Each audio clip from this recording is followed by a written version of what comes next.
শুধু দর্শক, শ্রম ভবনের সামনে আসলে আজকে শ্রমিকদের গার্মেন্টস শ্রমিকরা হাজার হাজার গার্মেন্টস শ্রমিকরা একটি মিছিল সহকারে র্যালি নিয়ে তারা জাতীয় প্রেস ক্লাবের সামনে হাজির হলে পুলিশ সেখানে লাঠিপেটা করে, শব্দভঙ্গ করায় এবং বিশেষ করে সাউন্ড গ্রেন এবং কাঁদানি গ্যাস নিক্ষেপ করে। পরবর্তীতে লাঠিচার্জ এবং সেই সাথে শ্রমিকরাও ইট পাটকেল নিক্ষেপ করে এবং গাড়ি ভাঙচুর করে।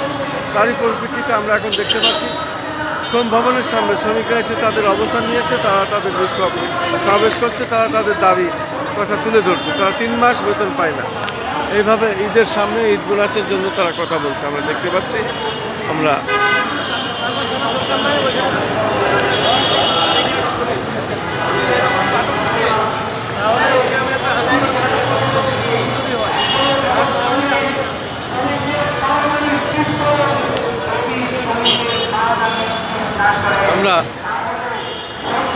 শ্রম ভবনের সামনে দেখতে পাচ্ছি শ্রমিকদের বিক্ষোভ সমাবেশ চলছে এবং শ্রমিকরা তাদের দাবি আদায়ের লক্ষ্যে তারা আজকের এই বিক্ষোভ সমাবেশ করে যাচ্ছে। আমরা দেখতে পাচ্ছি